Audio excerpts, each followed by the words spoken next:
Well, this is new. Good evening, boys and girls, and good citizens of Tulsa. Good evening. Yes, it's a clown, and I did get dressed in the dark. As some of you may or may not know, you're probably thinking right now, well, he's not from round these parts. Yeah, you can pretty much imagine I'm from the north end of the rails, north of the wall, where women are men and sheep are scared. Commonly known as Scotland. So, yeah, please don't get it confused with England. Anyway, so, Tulsa. Good link. This story started in 2000 when my best friend, who will remain nameless, Mitch, and I set off round the world travelling. He's a bit of a seasoned traveller. He's done it before. He's shot through the eye of a needle, stuff like that, you know. We ended up going up from Argentina all the way up to Peru. And, you know, in every seasoned traveller's book, you carry with you a notebook for those commonly used phrases which are going to get you in trouble and out of trouble. And you've got the right assumption. In my book, I had, I need a hotel room. How much for a beer? Good evening, young lady. How much for the night? You know, in Mitchell's book, it was, I have diarrhea, I need a taxi.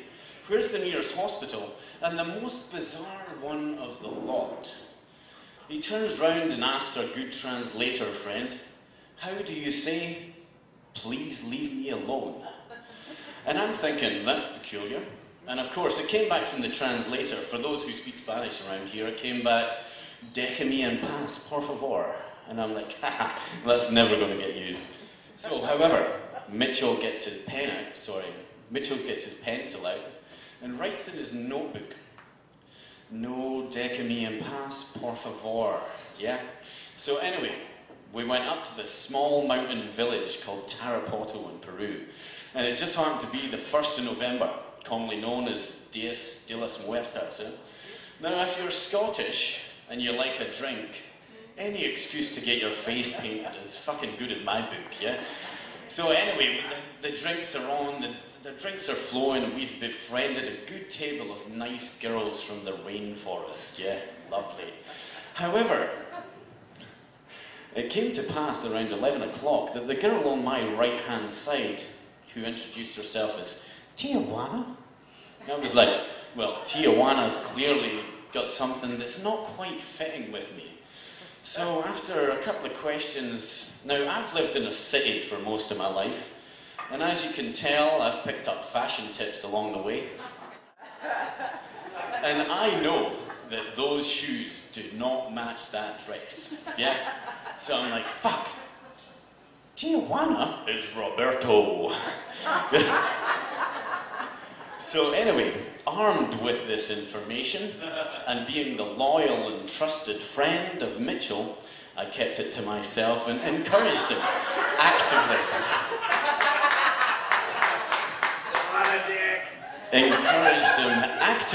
To communicate in pidgin Spanish with Tijuana.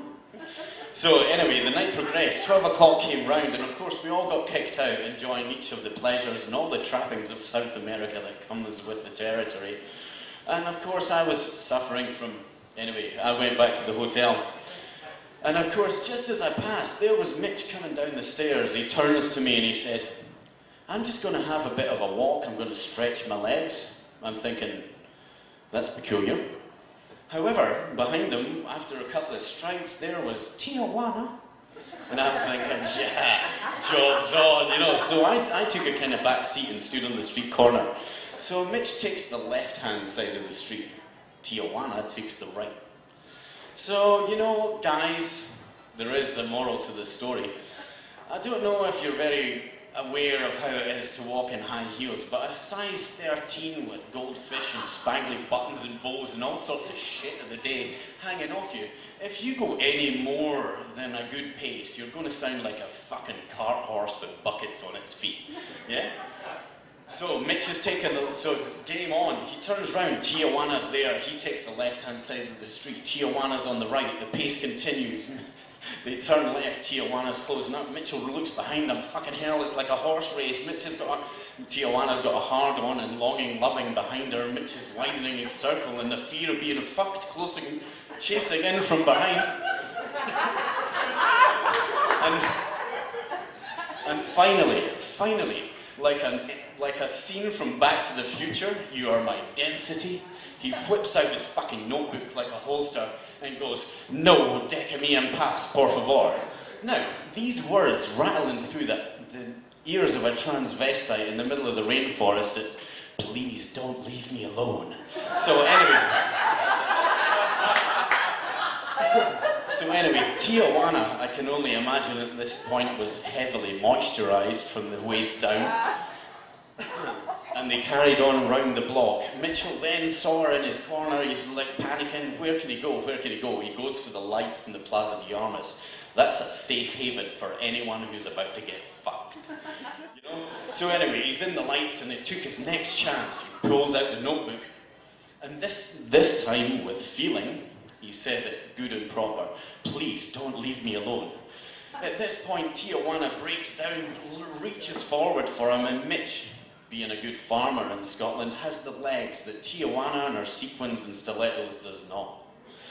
Mitch makes a beeline for the hotel and leaves poor Tijuana at the side of the road with her dress halfway up her thighs, buttons and bows, sequins and all sorts of shit all over her, in a pool of what can only be described as a pre-op transsexual love juice and a mixture of mascara and ejaculate. Anyway, Mitchell makes his way home, and of course, being his loving and loyal friend, I was waiting to greet him on the way in. I'd seen half of this.